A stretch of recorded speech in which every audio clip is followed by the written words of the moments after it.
ਸਤਨਾਮ ਵਾਹਿਗੁਰੂ ਸਾਹਿਬ JIO.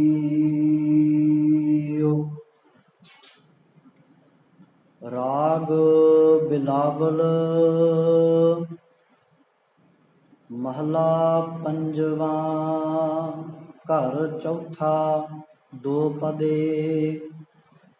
ਇੱਕ ਓੰਕਾਰ ਸਤਿਗੁਰ ਪ੍ਰਸਾਦ। ਕਵਣ ਸੰਜੋਗ ਮਿਲੋਂ ਪ੍ਰਭ ਆਪਣੇ। ਪਲ ਪਲ ਨਿਮਖ ਸਦਾ ਹਰ ਜਪਨੇ। ਚਰਨ ਕਮਲ ਪ੍ਰਭ ਕੇ ਨਿਤ ਧਿਆਵੋ। ਕਵਣ ਸੋ ਮਤ ਜਿਤ ਪ੍ਰੀਤਮ ਪਾਵੋ। ਚਰਨ ਕਮਲ ਪ੍ਰਭ ਕੇ ਨਿਤ ਧਿਆਵੋ। ਕਵਣ ਸੋ ਮਤ ਜਿਤ ਪ੍ਰੀਤਮ ਪਾਵੋ। ਰਹਾਉ ਐਸੀ ਕਿਰਪਾ ਕਰੋ ਪ੍ਰਭ ਮੇਰੇ। ਹਰ ਨਾਨਕ ਵਿਸਰ ਨਾ ਕਾਹੂ ਵੇਰੇ। ਐਸੀ ਕਿਰਪਾ ਕਰੋ ਪ੍ਰਭ ਮੇਰੇ। ਹਰ ਨਾਨਕ ਵਿਸਰ ਨਾ ਕਾਹੂ ਵੇਰੇ।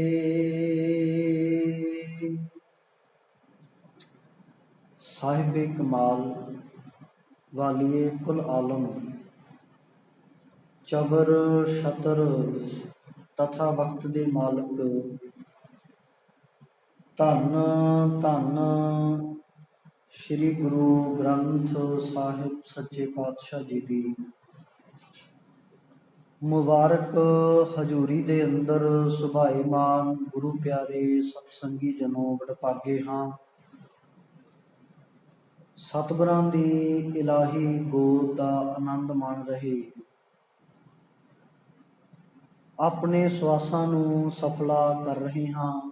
ਆਓ ਚੱਲ ਰਹੀ ਲੜੀਵਾਰ ਵਿਚਾਰ ਨੂੰ ਅੱਗੇ ਆਰੰਭ ਕਰਨ ਤੋਂ ਪਹਿਲਾਂ ਗੁਰੂ ਬਖਸ਼ੀ ਫਤਿਹ ਪ੍ਰਵਾਨ ਕਰਿਓ ਜੀ। ਕੋਈ ਵੀ ਰਸਨਾ ਵਾਂਝੀ ਨਾ ਰਵੇ। ਹਾਜ਼ਰੀ ਲਵਾਓ। ਵਾਹਿਗੁਰੂ ਜੀ ਕਾ ਖਾਲਸਾ ਵਾਹਿਗੁਰੂ ਜੀ ਕੀ ਫਤਿਹ। ਪਾਵਨ ਸ਼ਬਦ ਦੀ ਵਿਚਾਰ 806 ਅੰਗ ਉੱਪਰ ਰਾਗ ਬਿਲਾਵਲ ਦੇ ਅੰਦਰ ਪੰਚਮ ਪਾਤਸ਼ਾਹ ਜੀ ਧੰਨ ਗੁਰੂ ਅਰਜਨ ਸਾਹਿਬ ਸੱਚੇ ਪਾਤਸ਼ਾਹ ਜੀ ਦੇ ਮੁਖਾਰ ਬਿੰਦ ਤੋਂ ਉਚਾਰਨ ਹੋਇਆ ਸ਼ਬਦ ਘਰ ਚੌਥੇ ਦੀ ਤਾਲ ਦੇ ਵਿੱਚ ਦੋ ਪਦਿਆਂ ਵਾਲਾ ਸ਼ਬਦ ਇਹ ਦਰਜ ਹੈ। ਇੱਕ ਓੰਕਾਰ ਸਤਿਗੁਰ ਪ੍ਰਸਾਦ। ਅਕਾਲ ਪੁਰਖ ਪਰਮਾਤਮਾ ਇੱਕ ਹੈ, ਸਰਬ ਵਿਆਪਕ ਹੈ। ਉਹ ਮਾਲਕ ਪਰਮਾਤਮਾ ਹਰ ਸਮੇਂ ਹਰ ਜਗ੍ਹਾ ਉੱਪਰ ਮੌਜੂਦ ਹੈ। ਉਹ ਕਦੇ ਵੀ ਇਸ ਸ੍ਰਿਸ਼ਟੀ ਦੇ ਵਿੱਚੋਂ ਕਣ ਕਣ ਦੇ ਵਿੱਚੋਂ ਦੂਰ ਨਹੀਂ ਹੁੰਦਾ। ਉਹ ਹਮੇਸ਼ਾ ਸੁਭਾਏਮਾਨ ਹੈ, ਰਚਾਏਮਾਨ ਹੈ। ਸਤਿਗੁਰ ਸੱਚੇ ਸਤਿਗੁਰੂ ਗਿਆਨ ਦੀ ਕਿਰਪਾ ਦੇ ਦੁਆਰਾ ਹੀ ਐਸਾ ਪਰਮਾਤਮਾ ਜੋ ਗੁਣਾਂ ਦਾ ਧਨੀ ਹੈ, ਗੁਣਵਾਨ ਹੈ, ਮਿੱਠੜੇ ਸੁਭਾਅ ਵਾਲਾ ਹੈ, ਉਹ ਮਿਲ ਪੈਂਦਾ ਹੈ। ਇਸ ਸ਼ਬਦ ਦਾ ਰਹਾਉ ਦਾ ਬੰਦ ਹੈ। ਚਰਨ ਕਮਲ ਪ੍ਰਭ ਕੇ ਨਿਤ ਧਿਆਵੋ। ਕਵਣ ਸੋ ਮਤ ਜਿਤ ਪ੍ਰੀਤਮ ਪਾਵੋ। ਸੰਖੇਪ ਜਿਹੜੇ ਇਸ ਪੰਕਤੀ ਦੇ ਅਰਥ ਨੇ, ਕਹਿੰਦੇ ਹੇ ਭਾਈ, ਮੈਂ ਪਰਮਾਤਮਾ ਜੀ ਦੇ ਸੋਹਣੇ ਚਰਨਾਂ ਦਾ ਹਰ ਵੇਲੇ ਮਨ ਦੇ ਅੰਦਰ ਧਿਆਨ ਧਰਦਾ ਰਹਾਂ, ਤਾਂ ਕਿ ਮੇਰੇ ਅੰਦਰ ਉਸ ਮਾਲਕ ਪ੍ਰਮਾਤਮਾ ਦੀ ਯਾਦ ਜਿਹੜੀ ਆ ਉਹ ਸਦੀ ਵੀ ਵਸ ਜਾਵੇ। ਮੈਂ ਖਾਣਾ ਭੁੱਲ ਜਾਵਾਂ, ਪੀਣਾ ਭੁੱਲ ਜਾਵਾਂ, ਸੌਣਾ ਭੁੱਲ ਜਾਵਾਂ, ਮੈਂ ਕਿਤੇ ਆਉਣਾ ਜਾਣਾ ਭੁੱਲ ਜਾਵਾਂ, ਪੈਰਾਂ ਵਿੱਚ ਪਹਿਨਣਾ ਭੁੱਲ ਜਾਵਾਂ, ਸਿਰ ਉੱਤੇ ਕੱਪੜਾ ਰੱਖਣਾ ਭੁੱਲ ਜਾਵਾਂ, ਘਰੇ ਪਰਿਵਾਰ ਦੇ ਵਿੱਚ ਜੀਆਂ ਨੂੰ ਭੁੱਲ ਜਾਵਾਂ, ਪਿੰਡ ਭੁੱਲ ਜਾਵਾਂ, ਸ਼ਹਿਰ ਭੁੱਲ ਜਾਵਾਂ, ਇਸ ਦੁਨੀਆ ਨੂੰ ਭੁੱਲ ਜਾਵਾਂ, ਪਰ ਇਹ ਮੇਰੇ ਮਾਲਕ ਜੀ ਕਦੇ ਵੀ ਮੇਰੇ ਚੇਤੇ ਦੇ ਵਿੱਚੋਂ ਤੂੰ ਨਾ ਵਿਸਰੀ, ਤੂੰ ਨਾ ਭੁੱਲੇ। ਕਵਣ ਸੋ ਮਤ ਜਿਤ ਪ੍ਰੀਤਮ ਭਾਵੋਂ, ਉਹ ਕਿਹੜੀ ਸੁਚੱਜੀ ਮਤ ਹੈ ਜਿਸ ਦੇ ਦੁਆਰਾ ਮੈਂ ਐਸੇ ਗੁਣਾਂ ਵਾਲੇ ਮਾਲਕ ਪਰਮਾਤਮਾ ਨੂੰ ਪਾ ਲਵਾਂ, ਤਾਂ ਕਿ ਮੇਰਾ ਚਿੱਤ ਜਿਹੜਾ ਸਿਰਫ ਮੇਰੇ ਮਾਲਕ ਦੇ ਵਿੱਚ ਲੱਗਿਆ ਰਵੇ। ਹੁਣ ਜਦੋਂ ਗੱਲ ਚੱਲਦੀ ਹੈ ਚਰਨਾਂ ਦੀ, ਆਮ ਕਰਕੇ ਇਹ ਸ਼ਬਦ ਨੂੰ ਨਾ ਹਮੇਸ਼ਾ ਪੈਰਾਂ ਦੇ ਨਾਲ ਜੋੜਿਆ ਜਾਂਦਾ ਹੈ। ਚਰਨ ਦਾ ਅਰਥ ਹੀ ਪੈਰ ਹੈ, ਪਰਾਏਵਾਚੀ ਸ਼ਬਦ ਨੇ। ਹੁਣ ਸਤਿਗੁਰੂ ਪਾਤਸ਼ਾਹ ਜੀ ਬਖਸ਼ਿਸ਼ ਕਰਦੇ ਨੇ, ਕਹਿੰਦੇ ਚਰਨ ਜਿਹੜਾ ਸ਼ਬਦ ਹੈ ਉਸ ਨੂੰ ਆਪਣੇ ਮਨ ਦੇ ਵਿੱਚ ਧਿਆਉਣਾ ਹੈ। ਹੁਣ ਮਨ ਦੇ ਵਿੱਚ ਸ਼ਬਦ ਧਿਆਉਣ ਦੇ ਲਈ, ਮਨ ਦੇ ਲਈ ਉਹ ਸੁਚੱਜਾ ਢੰਗ ਤਰੀਕਾ ਤੇ ਉਹ ਵਿਸ਼ਾਲਤਾ ਸਾਡੇ ਮਨ ਦੇ ਵਿੱਚ ਚਾਹੀਦੀ ਹੈ। ਹਰ ਚਰਨ ਕਮਲ ਮਨ ਵੇਧਿਆ, ਕਿਛ ਆਣ ਨਾ ਮੀਠਾ ਰਾਮ ਰਾਜੇ। ਕਹਿੰਦੇ ਜਦੋਂ ਮੇਰੇ ਮਨ ਦੇ ਵਿੱਚ ਉਹ ਸੱਚੇ ਮਾਲਕ ਪਰਮਾਤਮਾ ਦਾ ਸ਼ਬਦ ਰੂਪੀ ਚਰਨ ਮਨ ਦੇ ਵਿੱਚ, ਮੇਰੇ ਮਨ ਨੇ ਉਹਨੂੰ ਛੂਹ ਲਿਆ, ਟੱਚ ਕਰ ਲਿਆ, ਪਕੜ ਲਿਆ, ਤਾਂ ਕਹਿੰਦੇ ਫਿਰ ਉਸ ਤੋਂ ਬਾਅਦ ਮੇਰੇ ਮਨ ਦੇ ਵਿੱਚ ਹੋਰ ਕੁਝ ਵੀ ਨਹੀਂ ਆਉਂਦਾ, ਮੇਰੇ ਮਨ ਨੂੰ ਮਿੱਠਾ ਹੋਰ ਕੁਝ ਵੀ ਨਹੀਂ ਲੱਗਦਾ, ਸਿਰਫ ਤੇ ਸਿਰਫ ਸਤਿਗੁਰੂ ਸੱਚੇ ਪਾਤਸ਼ਾਹ ਜੀ ਦਾ ਸ਼ਬਦ ਹੀ ਮੈਨੂੰ ਮਿੱਠਾ ਲੱਗਦਾ ਹੈ। ਹਰ ਚਰਨ ਕਮਲ ਮਨ ਵੇਧਿਆ, ਕਹਿੰਦੇ ਹਰੀ ਪਰਮਾਤਮਾ ਦੇ ਸ਼ਬਦ ਰੂਪੀ ਚਰਨ ਅੰਦਰ ਮਨ ਦੇ ਵਿੱਚ ਮੇਰਾ ਬਿੰਨਿਆ ਗਿਆ, ਵਿਝ ਗਿਆ ਉਹਦੇ ਵਿੱਚ। ਕਿਛ ਆਣ ਨਾ ਮੀਠਾ ਰਾਮ ਰਾਜੇ, ਕਹਿੰਦੇ ਹੁਣ ਉਸ ਸਤਿਗੁਰੂ ਸੱਚੇ ਅਕਾਲ ਪੁਰਖ ਦੇ ਨਾਮ ਤੋਂ ਬਿਨਾਂ ਹੋਰ ਮੈਨੂੰ ਕੁਝ ਵੀ ਮਿੱਠਾ ਨਹੀਂ ਲੱਗਦਾ। ਬੜੀ ਸੋਹਣੀ ਬਾਣੀ ਵਿੱਚ ਉਦਾਹਰਨ ਸਾਨੂੰ ਮਿਲ ਜਾਂਦੀ ਹੈ। ਸਤਿਗੁਰੂ ਬਖਸ਼ਿਸ਼ ਕਰਦੇ ਨੇ, ਕਹਿੰਦੇ ਇੱਥੇ ਜਿਹੜੀਆਂ ਵਸਤੂਆਂ ਨੇ ਉਹ ਵੀ ਮਿੱਠੀਆਂ ਮਿਲ ਜਾਂਦੀਆਂ ਨੇ, ਹੋਰ ਕੁਝ ਪਦਾਰਥ ਨੇ ਖਾਣ ਵਾਲੇ ਉਹ ਵੀ ਸਾਨੂੰ ਮਿੱਠੇ ਮਿਲ ਜਾਂਦੇ ਨੇ, ਦੁੱਧ ਨੂੰ ਵੀ ਮਿੱਠਾ ਮੰਨਿਆ ਗਿਆ।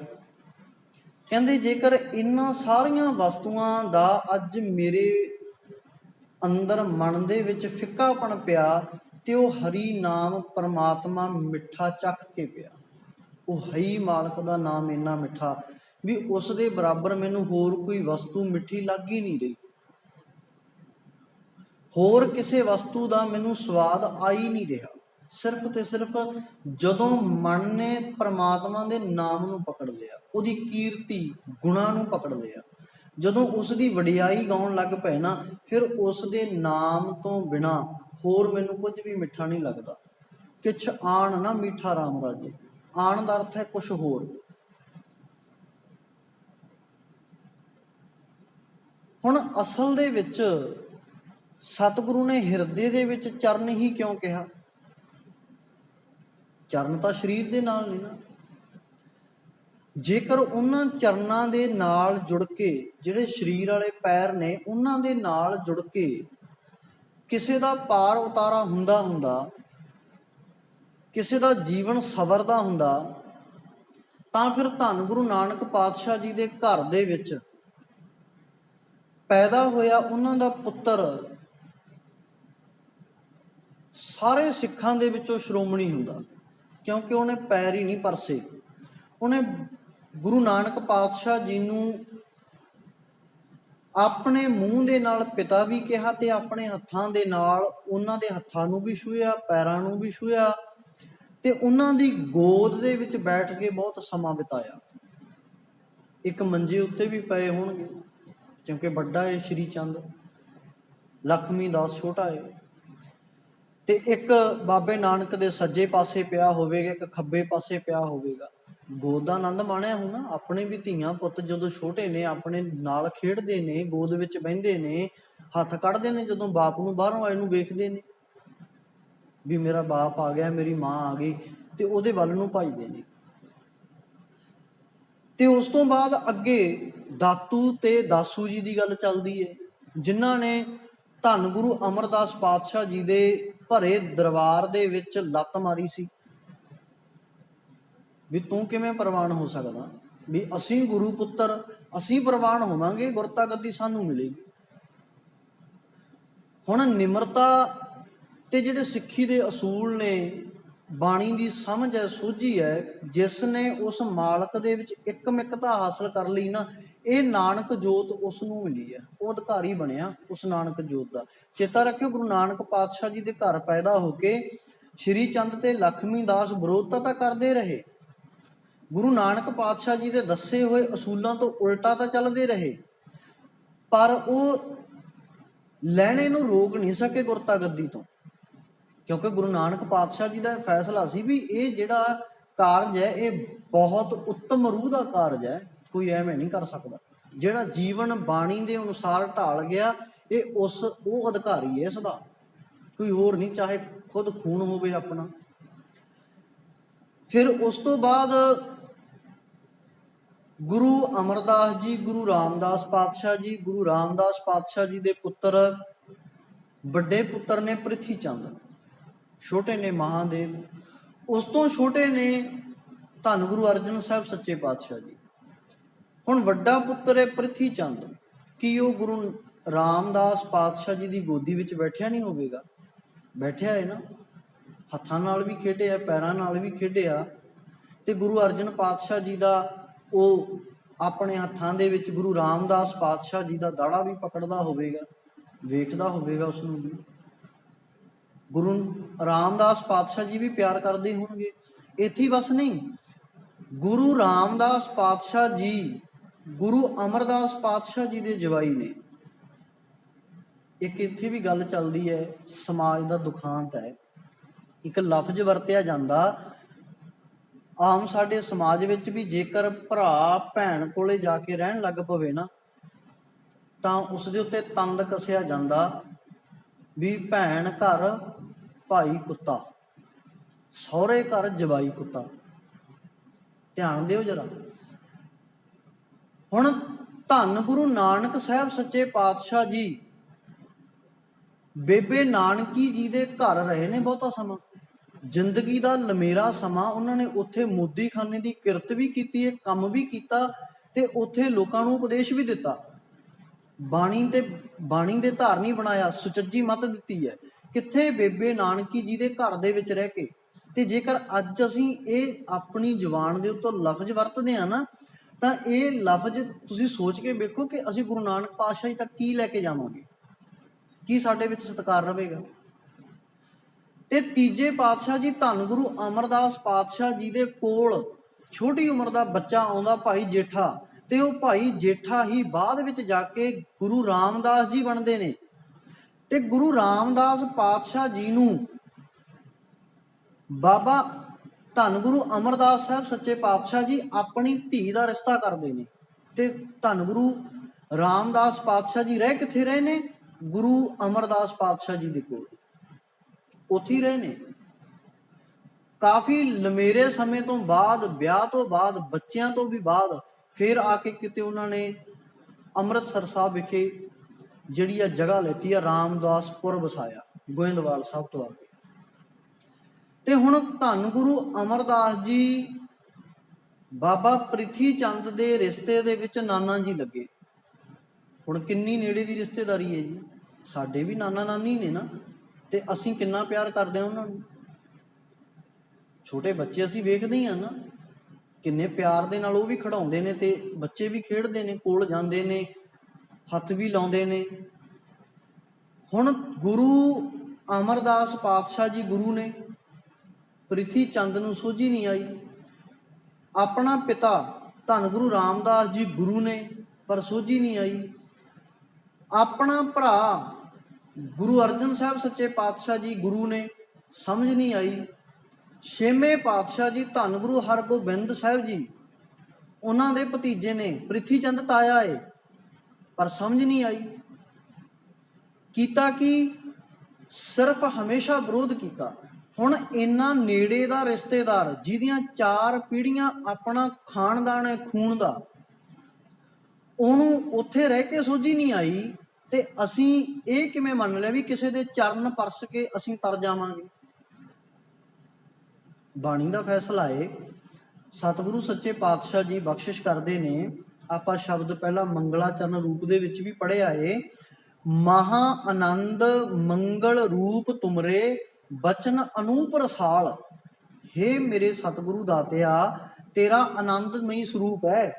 ਤੇਰੇ ਦਰਸ਼ਨ ਦੀਦਾਰੇ ਕਰਕੇ ਨਾ ਮੇਰੇ ਮਨ ਦੇ ਵਿੱਚ ਆਨੰਦ ਖੇੜਾ ਆ ਜਾਂਦਾ ਏ, ਖੁਸ਼ੀ ਆ ਜਾਂਦੀ ਏ। ਤੇ ਤੇਰਾ ਜਿਹੜਾ ਰੂਪ ਹੈ ਨਾ, ਇਹ ਆਨੰਦ ਤੇ ਖੁਸ਼ੀ ਦੇਣ ਵਾਲਾ ਏ। ਬਚਨ ਅਨੂਪ ਰਸਾਲ, ਤੇਰੀ ਸਿਫਤ ਸਲਾਹ ਬਾਣੀ ਸੁੰਦਰ ਤੇ ਰਸੀਲੀ ਹੈ, ਮੇਰੇ ਮਨ ਦੇ ਵਿੱਚ ਰਸ ਭਰ ਦਿੰਦੀ ਹੈ। ਕੀ ਹੈ? ਹਿਰਦੇ ਚਰਨ। ਹੁਣ ਦੇਖੋ ਚਰਨ ਕੀ ਹੈ, ਕਹਿੰਦੇ ਮੇਰੇ ਮਨ ਦੇ ਵਿੱਚ, ਹਿਰਦੇ ਦੇ ਵਿੱਚ ਸਤਿਗੁਰੂ ਸੱਚੇ ਪਾਤਸ਼ਾਹ ਜੀ ਤੁਹਾਡੇ ਚਰਨ ਵਸਦੇ ਨੇ। ਹੁਣ ਮਨ ਦੇ ਵਿੱਚ ਵਸਾਉਣੇ ਆ ਸਤਿਗੁਰੂ ਦੇ ਚਰਨ। ਕੀ ਹੈ? ਹਿਰਦੇ ਚਰਨ ਸ਼ਬਦ ਸਤਿਗੁਰ ਕੋ। ਸਤਿਗੁਰੂ ਦਾ ਸ਼ਬਦ ਹੀ ਹਿਰਦੇ ਵਿੱਚ ਚਰਨ ਬਣ ਕੇ ਵਸਦਾ ਹੈ। ਹੁਣ ਨਿਤ ਇੱਕ ਵਾਰੀ ਨਹੀਂ ਵੀ ਇੱਕ ਵਾਰੀ ਕਿਸੇ ਨੇ ਸਰੀਰ ਦੇ ਚਰਨਾਂ ਨੂੰ ਵੇਖ ਲਿਆ, ਛੂਹ ਲਿਆ, ਨਹੀਂ। ਹਰ ਰੋਜ਼ ਆਪਣੇ ਗੁਰੂ ਦੇ ਚਰਨਾਂ ਨੂੰ ਤੁਸੀਂ ਆਪਣੇ ਮਨ ਦੇ ਦੁਆਰਾ ਹਰ ਪਲ ਪਲ ਛੂਹ ਸਕਦੇ ਹੋ, ਉਹਨੂੰ ਦਰਸ਼ਨ ਕਰ ਸਕਦੇ ਹੋ। ਪਰ ਕਿਵੇਂ? ਸਤਿਗੁਰੂ ਦੀ ਬਾਣੀ ਦੇ ਨਾਲ ਜੁੜ ਕੇ। ਉਸ ਤੋਂ ਬਿਨਾਂ ਪਾਰ ਉਤਾਰਾ ਨਹੀਂ। ਹਿਰਦੇ ਚਰਨ ਸ਼ਬਦ ਸਤਿਗੁਰ ਕੋ, ਨਾਨਕ ਬੰਧਿਓ ਪਾਲ। ਕਹਿੰਦੇ ਹਿਰਦੇ ਦੇ ਵਿੱਚ, ਇਹ ਨਾਨਕ, ਜਿਸ ਮਨੁੱਖ ਨੇ ਸਤਿਗੁਰੂ ਦੀ ਬਾਣੀ ਨੂੰ ਆਪਣੇ ਪੱਲੇ ਨਾਲ ਬੰਨ੍ਹ ਲਿਆ, ਸਤਿਗੁਰੂ ਦੀ ਗੁਰਬਾਣੀ ਨੂੰ ਆਪਣੇ ਹਿਰਦੇ ਦੇ ਵਿੱਚ ਇੱਕ ਮਨ ਇਕਾਗਰ ਕਰਕੇ ਰਸ ਆਨੰਦ ਲੈ ਕੇ ਮੰਨ ਲਿਆ, ਕਹਿੰਦੇ ਉਸ ਦੇ ਹਿਰਦੇ ਵਿੱਚ ਪਰਮਾਤਮਾ ਦੇ ਚਰਨ ਵਸ ਜਾਂਦੇ ਨੇ। ਪਰਮਾਤਮਾ ਦੇ ਚਰਨ ਉਸ ਦੇ ਹਿਰਦੇ ਵਿੱਚ ਵਸ ਜਾਂਦੇ ਨੇ। ਤੇ ਸੋਚੋ, ਇੱਥੇ ਮਨੁੱਖ ਨਾ ਚਰਨਾਂ ਨੂੰ ਛੂਹਣ ਦੇ ਲਈ ਲੰਮੀਆਂ ਲੰਮੀਆਂ ਕਤਾਰਾਂ ਲਾ ਕੇ ਖੜ ਜਾਂਦੇ ਆ, ਵੀ ਸ਼ਾਇਦ ਇਹ ਕੋਈ ਸਤਪੁਰਖ ਹੈ, ਵੀ ਇਹਦੇ ਚਰਨਾਂ ਨੂੰ ਛੂਹ ਕੇ ਨਾ ਸਾਨੂੰ ਸ਼ਾਇਦ ਕੁਝ ਮਿਲ ਜਾਵੇਗਾ। ਸਿਰਫ ਬਾਣੀ ਪੜ੍ਹਨੀਆਂ ਸਿੱਖਾ ਤੇ ਪ੍ਰਮਾਤਮਾ ਆਪਣੇ ਚਰਨ ਤੇਰੇ ਹਿਰਦੇ ਵਿੱਚ ਰੱਖ ਦੇਵੇਗਾ। ਆਪਣਾ ਆਪ ਬਸੇਰਾ ਤੇਰੇ ਹਿਰਦੇ ਵਿੱਚ ਕਰ ਲਵੇਗਾ। ਤੈਨੂੰ ਕਿਤੇ ਦੂਰ ਜਾਣ ਦੀ ਲੋੜ ਨਹੀਂ, ਤੈਨੂੰ ਕਿਤੇ ਭਟਕਣਾ ਦੇ ਵਿੱਚ ਪੈਣ ਦੀ ਲੋੜ ਨਹੀਂ। ਵੀ ਜਿਵੇਂ ਜੋਗੀ ਫਿਰਦੇ ਸੀ ਜੰਗਲਾਂ ਦੇ ਵਿੱਚ, ਸਤਿਗੁਰੂ ਕਹਿੰਦੇ ਕਾਹੇ ਰੇ ਬਣ ਖੋਜਣ ਜਾਈ, ਸਰਬ ਨਿਵਾਸੀ ਸਦਾ ਅਲੇਪਾ ਤੋਹੀ ਸੰਗ ਸਮਾਈ। ਕਹਿੰਦੇ ਉਹ ਮਾਲਕ ਪਰਮਾਤਮਾ ਸਾਰੇ ਕਿਤੇ ਵਸਦਾ ਏ, ਕੋਈ ਇੱਕ ਥਾਂ ਤੇ ਨਹੀਂ। ਵੀ ਦੁਨੀਆ ਛੱਡ ਕੇ, ਲੋਕਾਂ ਨੂੰ ਛੱਡ ਕੇ ਤੂੰ ਜੰਗਲਾਂ ਵਿੱਚ ਇਕਾਂਤਵਾਸ ਹੋ ਗਿਆ। ਅੱਜ ਵੀ ਇੱਦਾਂ ਹੀ ਕਰਦੇ ਨਾ, ਕਈ ਸੁਰੰਗਾਂ ਪੱਟ ਕੇ ਬਹਿ ਜਾਂਦੇ ਨੇ, ਗੁਫਾਵਾਂ ਪੱਟ ਕੇ ਭੋਰਿਆਂ ਦੇ ਵਿੱਚ ਵੜ ਕੇ ਬਹਿ ਜਾਂਦੇ ਨੇ, ਵੀ ਸ਼ਾਇਦ ਅਸੀਂ ਲੋਕਾਂ ਦਾ ਭਲਾ ਕਰ ਦਾਂਗੇ। ਨਹੀਂ, ਜਿਹੜੇ ਆਪਣਾ ਭਲਾ ਆਪ ਨਹੀਂ ਕਰ ਸਕਦੇ, ਉਹ ਦੂਜੇ ਦਾ ਕਦੇ ਭਲਾ ਨਹੀਂ ਕਰ ਸਕਦੇ। ਕਿਉਂਕਿ ਸਿੱਖੀ ਦਾ ਤਾਂ ਅਸੂਲ ਹੈ ਨਾ, ਕੱਲ ਵੀ ਆਪਾਂ ਗੱਲ ਕੀਤੀ ਸੀ, ਫਰੀਦਾ ਬੁਰੇ ਦਾ ਭਲਾ ਕਰ। ਇੱਥੇ ਤਾਂ ਬੁਰੇ ਦਾ ਵੀ ਭਲਾ ਕਰਨਾ, ਚੰਗੇ ਦਾ ਤਾਂ ਕਰਨਾ ਹੀ ਕਰਨਾ। ਇੱਥੇ ਤਾਂ ਬੁਰੇ ਦਾ ਵੀ ਭਲਾ ਕਰਨਾ, ਦੁਸ਼ਮਣ ਹੈ ਨਾ, ਦੁਸ਼ਮਣ ਦਾ ਵੀ ਭਲਾ ਕਰਨਾ। ਇਹ ਸਤਿਗੁਰੂ ਦਾ ਦਰ ਐਸਾ ਹੈ, ਜੇਕਰ ਦਾਰਾ ਛਕੋ, ਸਤਿਗੁਰੂ ਦੇ ਦਰ ਉੱਤੇ ਪਹੁੰਚਦਾ ਨਾ, ਰੋਟੀ ਦੇ ਨਾਲ ਉਹਨੂੰ ਬੇਈਮਾਨੀ ਕਰਕੇ ਨਾ, ਸ਼ੇਰ ਦੀ ਮੁੱਛ ਦਾ ਬਾਲ ਕਹਿੰਦੇ ਖਵਾਇਆ ਗਿਆ, ਬਹੁਤ ਸਖਤ ਹੁੰਦਾ, ਉਹ ਬਾਲ ਗਲਦਾ ਨਹੀਂ। ਹੁਣ ਜਦੋਂ ਉਹ ਬਾਲ ਉਸ ਨੂੰ ਖਵਾਇਆ ਗਿਆ, ਹੋਇਆ ਕੀ? ਉਹਦੇ ਅੰਦਰ ਪੀੜਾ ਸ਼ੁਰੂ ਹੋ ਗਈ, ਦਰਦ ਸ਼ੁਰੂ ਹੋ ਗਿਆ। ਕੁਛ ਵੀ ਖਾਣ ਨੂੰ ਚਿੱਤ ਨਾ ਕਰੇ, ਕਿਤੇ ਬੈਠਣ ਨੂੰ ਮਨ ਨਾ ਕਰੇ। ਸ਼ਾਹੀ ਵੈਦਾਂ ਨੇ ਜ਼ੋਰ ਲਾ ਲਿਆ, ਔਰੰਗਜ਼ੇਬ ਦੇ ਦਰਬਾਰ ਦੇ, ਬਾਦਸ਼ਾਹ ਦੇ ਦਰਬਾਰ ਦੇ ਸ਼ਾਹੀ ਵੈਦ ਸੀ, ਜਿਹੜੇ ਪੂਰੀ ਦੁਨੀਆ ਦੇ ਵਿੱਚ ਚੋਟੀ ਦੇ ਵੈਦ, ਉਹਨਾਂ ਨੇ ਜ਼ੋਰ ਲਾ ਲਿਆ, ਪਰ ਉਸ ਦਾ ਇਲਾਜ ਨਹੀਂ ਕਰ ਸਕੇ। ਆਖਰ ਉਹ ਧੰਨ ਗੁਰੂ ਅਰਜਨ ਸਾਹਿਬ ਸੱਚੇ ਪਾਤਸ਼ਾਹ ਜੀ ਦੇ ਦਵਾਖਾਨੇ ਆਇਆ, ਅੰਮ੍ਰਿਤਸਰ ਸਾਹਿਬ ਵਿਖੇ, ਤੇ ਜਿੱਥੇ ਉਹਦਾ ਇਲਾਜ ਕੀਤਾ ਗਿਆ, ਤੇ ਉਹਦਾ ਇਲਾਜ, ਉਹਦੀ ਉਸ ਪੀੜਾ ਤੋਂ ਮੁਕਤੀ ਕਰਾਈ ਗਈ। ਉਹ ਸ਼ੇਰ ਦੀ ਮੁੱਛ ਦਾ ਬਾਲ ਦਵਾਈਆਂ ਦੇ ਨਾਲ, ਜੜੀਆਂ ਬੂਟੀਆਂ ਦੇ ਨਾਲ ਇਲਾਜ ਕਰਕੇ ਬਾਹਰ ਕੱਢੇਗਾ। ਜਦ ਕਿ ਉਹ ਦਰਬਾਰ ਹੈ ਔਰੰਗਜ਼ੇਬਕਿਆਂ ਦਾ ਜਿਨ੍ਹਾਂ ਨੇ ਜ਼ਾਲਮਾਂ ਨੇ ਜ਼ੁਲਮ ਕੀਤਾ। ਉਹ ਜਹਾਂਗੀਰ ਦਾ ਦਰਬਾਰ ਹੈ ਜਿਹੜਾ ਅੱਗੇ ਜਾ ਕੇ ਤਖਤ ਔਰੰਗਜ਼ੇਬ ਕੋਲੇ ਆਉਂਦਾ ਨਾ, ਜਿਨ੍ਹਾਂ ਨੇ ਧੰਨ ਗੁਰੂ ਤੇਗ ਬਹਾਦਰ ਪਾਤਸ਼ਾਹ ਜੀ ਤੇ ਵੀ ਅਤਿਆਚਾਰ ਕੀਤਾ, 3 ਸਿੱਖ ਵੀ ਸ਼ਹੀਦ ਕੀਤੇ, ਗੁਰੂ ਸਾਹਿਬ ਜੀ ਨੂੰ ਵੀ ਸ਼ਹੀਦ ਕੀਤਾ। ਫਿਰ ਧੰਨ ਗੁਰੂ ਕਲਗੀਧਰ ਪਾਤਸ਼ਾਹ ਜੀ ਦੇ ਨਾਲ ਵੀ ਜੰਗਾਂ ਯੁੱਧ ਕਰਦੇ ਰਹੇ ਨੇ। ਗੁਰੂ ਅਰਜਨ ਸਾਹਿਬ ਸੱਚੇ ਪਾਤਸ਼ਾਹ ਜੀ ਨੂੰ ਬਾਅਦ ਵਿੱਚ ਜਿਹੜਾ ਤਸੀਹੇ ਦੇ ਕੇ ਸ਼ਹੀਦ ਕੀਤਾ ਜਾਂਦਾ ਨਾ, ਉਹ ਵੀ ਉਸੇ ਔਰੰਗਜ਼ੇਬ ਦਾ ਦਰਬਾਰ ਹੈ, ਜਹਾਂਗੀਰ ਤਖਤ ਦਾ ਰਾਜਾ ਉਸ ਸਮੇਂ। ਤੇ ਉਸ ਦੇ ਸ਼ਾਹੀ ਦਰਬਾਰ ਦਾ ਆਪਣਾ ਖੁਦ ਖਾਨਦਾਨ ਦਾ ਜਿਹੜਾ ਖੂਨ ਹੈ, ਉਸ ਦਾ ਇਲਾਜ ਧੰਨ ਗੁਰੂ ਅਰਜਨ ਸਾਹਿਬ ਸੱਚੇ ਪਾਤਸ਼ਾਹ ਜੀ ਦੇ ਦਵਾਖਾਨੇ ਵਿੱਚ ਹੁੰਦਾ ਹੈ। ਤੇ ਸੋਚ ਕੇ ਵੇਖੋ, ਇੱਥੇ ਤਾਂ ਬੈਰੀ ਤੇ ਮਿੱਤਰ ਲਈ ਸਮਾਨਤਾ ਹੈ, ਵਿਰੋਧਤਾ ਨਹੀਂ। ਇੱਥੇ ਇੱਕ ਬਰਾਬਰ ਹੈ। 84 ਦੇ ਵਿੱਚ ਦਰਬਾਰ ਸਾਹਿਬ ਦੇ ਉੱਤੇ ਅਟੈਕ ਕਰਵਾਉਣ ਵਾਲੀ ਇੰਦਰਾ ਗਾਂਧੀ ਪ੍ਰਾਈਮ ਮਿਨਿਸਟਰ ਭਾਰਤ ਦੀ ਉਸ ਸਮੇਂ ਦੀ, ਤੇ ਜਦੋਂ ਹਮਲਾ ਹੋਣ ਤੋਂ ਕੁਝ ਦਿਨਾਂ ਬਾਅਦ ਦਰਬਾਰ ਸਾਹਿਬ ਆਉਂਦੀ ਹੈ ਨਾ ਵੇਖਣ, ਤੇ ਉੱਥੇ ਜਦੋਂ ਅੰਦਰ ਦਰਬਾਰ ਸਾਹਿਬ ਵਿੱਚ ਮੱਥਾ ਟੇਕ ਕੇ ਬਾਹਰ ਆਉਂਦੀ ਹੈ ਨਾ, ਉੱਥੇ ਪ੍ਰਸ਼ਾਦ ਵੀ ਦਿੱਤਾ ਜਾਂਦਾ। ਚੇਤਾ ਰੱਖਿਓ, ਇਹ ਗੱਲ ਵੱਖਰੀ ਵੀ ਉਹਦੀ ਕਰਨੀ ਦੀ ਸਜ਼ਾ ਵੀ ਉਹਨੂੰ ਦਿੱਤੀ ਜਾਂਦੀ ਹੈ, ਪਰ ਸਤਿਗੁਰੂ ਸੱਚੇ ਪਾਤਸ਼ਾਹ ਜੀ ਦੇ ਦਰ ਦੇ ਉੱਤੇ ਜਿਹੋ ਜੀ ਕੋਈ ਇੱਛਾ ਰੱਖ ਕੇ ਆਉਂਦਾ ਨਾ, ਉਹਦਾ ਅਪਮਾਨ ਨਹੀਂ ਕੀਤਾ ਜਾਂਦਾ, ਉਹਨੂੰ ਫਿਰ ਵੀ ਮਾਣ ਸਨਮਾਨ ਦਿੱਤਾ ਜਾਂਦਾ। ਇਹ ਸਤਿਗੁਰੂ ਦਾ ਦਰ ਹੈ, ਜਿੱਥੇ ਦਰ ਦੇ ਉੱਤੇ ਕਦੇ ਕਿਸੇ ਦੀ ਵਿਰੋਧਤਾ ਨਹੀਂ। ਵਿਰੋਧਤਾ ਕਿਸ ਦੀ ਹੈ? ਜਿਹੜਾ ਵਹਿਮ ਭਰਮ ਕਰਮਕਾਂਡ ਪਖੰਡਾਂ ਨੂੰ ਜਨਮ ਦਿੰਦਾ ਹੈ, ਉਸ ਦੀ ਇੱਥੇ ਵਿਰੋਧਤਾ ਹੈ। ਗੁਰੂ ਘਰ ਨੇ ਹਮੇਸ਼ਾ ਉਸ ਦੀ ਆਵਾਜ਼ ਉਠਾਈ ਹੈ। ਧੰਨ ਗੁਰੂ ਅਰਜਨ ਸਾਹਿਬ ਸੱਚੇ ਪਾਤਸ਼ਾਹ ਜੀ ਦੀ ਸ਼ਹੀਦੀ ਦੇ ਪਿੱਛੇ ਸਭ ਤੋਂ ਵੱਡਾ ਕਾਰਨ ਸੀ ਨਾ ਗੁਰੂ ਗ੍ਰੰਥ ਸਾਹਿਬ ਜੀ ਦੀ ਸੰਪਾਦਨਾ, ਵੀ ਇਸ ਨੂੰ ਇੱਕ ਰੂਪ ਵੱਡਾ ਆਕਾਰ ਦੇ ਕੇ ਸਾਰੀ ਬਾਣੀ ਇੱਕ ਥਾਂ ਇਕੱਤਰ ਕਰਕੇ ਲੋਕਾਂ ਦੇ ਵਿੱਚ ਰੱਖ ਦਿੱਤੀ। ਸਭ ਤੋਂ ਵੱਡਾ ਕਾਰਨ। ਦੂਜਾ ਕਾਰਨ ਸੀ ਕਿ ਉਸ ਸਮੇਂ ਦੀ ਚੱਲ ਰਹੀ ਜਿਹੜੀ ਇਸਲਾਮੀ ਜਮਾਤ ਸੀਗੀ, ਨਕਸਲਵਾਦੀ, ਤੇ ਉਹ ਜਿਹੜੇ ਨਕਸ਼ਬੰਦੀ ਜਿਹੜੀ ਲਹਿਰ ਚੱਲਦੀ ਸੀ ਇਸਲਾਮ ਮਤ ਦੀ, ਜਿਹੜੇ ਬਹੁਤਾਤ ਰੂਪ ਦੇ ਵਿੱਚ ਲੋਕਾਂ ਨੂੰ ਇਸਲਾਮ ਵਿੱਚ ਲੈ ਕੇ ਆ ਰਹੇ ਸੀ, ਉਹਨਾਂ ਨੂੰ ਬਹੁਤ ਵੱਡੀ ਢਾਲ ਲੱਗੀ ਗੁਰਮਤ ਦੇ ਪ੍ਰਚਾਰ ਨਾਲ।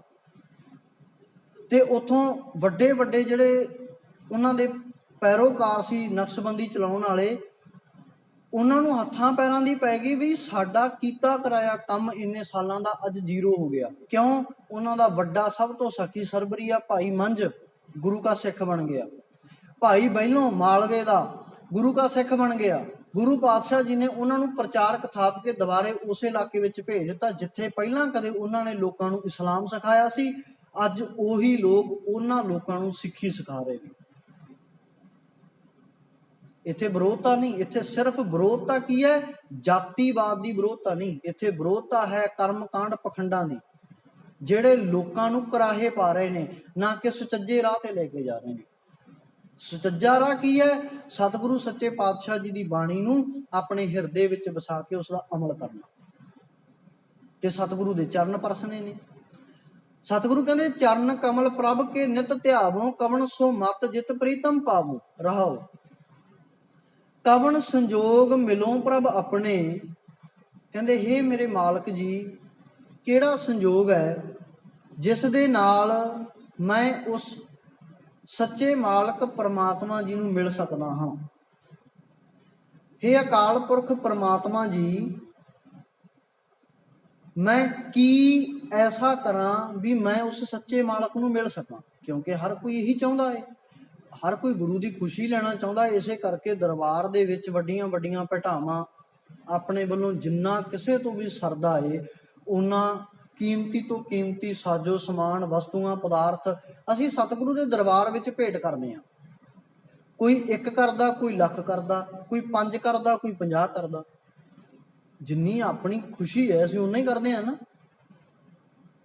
ਪਰ ਪਿੱਛੇ ਚਾਹਨਾ ਕੀ ਹੈ? ਵੀ ਸ਼ਾਇਦ ਮੇਰੇ ਇਹ ਕੰਮ ਕਰਨ ਦੇ ਨਾਲ ਗੁਰੂ ਮੇਰੇ ਉੱਤੇ ਖੁਸ਼ ਹੋ ਜਾਵੇਗਾ, ਪਰ ਨਹੀਂ। ਸਤਿਗੁਰੂ ਸੱਚੇ ਪਾਤਸ਼ਾਹ ਜੀ ਮੁਬਾਰਕ ਬਾਣੀ ਜਪਜੀ ਸਾਹਿਬ ਦੇ ਵਿੱਚ ਇਹ ਗੱਲ ਸਾਫ਼ ਸਮਝਾ ਦਿੰਦੇ ਨੇ ਵੀ ਕੀ ਕਰਨਾ ਚਾਹੀਦਾ ਤੇ ਕੀ ਨਹੀਂ ਕਰਨਾ ਚਾਹੀਦਾ। ਮਨੁੱਖ ਕਿਉਂ ਕਰ ਰਿਹਾ, ਜਿਹੜੀਆਂ ਗੱਲਾਂ ਕੀਤੀਆਂ ਜਾ ਰਹੀਆਂ ਨਾ, ਉਹ ਕਿਉਂ ਕਰ ਰਿਹਾ? सतगुरु सच्चे पातशाह जी कहते वो सोचता भी शायद मेरे ये काम करन दे नाल मैनू सतगुरु की खुशी मिल जाएगी, गुरु मेरे ते प्रसन्न हो जाएगा। असीं इदां ही करते हैं ना, जे किसी की प्रसन्नता लेनी है, आ वेखो ना ਵੱਡੇ ਵੱਡੇ ਲੀਡਰਾਂ ਕੋਲੇ ਛੋਟੇ ਲੀਡਰ ਵੱਡੇ ਵੱਡੇ ਤੋਹਫੇ ਲੈ ਕੇ ਜਾਂਦੇ ਨੇ, ਕਾਹਦੇ ਲਈ? ਵੀ ਇਹ ਮੈਨੂੰ ਖੁਸ਼ ਹੋ ਕੇ ਅਗਲੀ ਵਾਰ ਟਿਕਟ ਇਹ ਮੈਨੂੰ ਦੇਵੇ।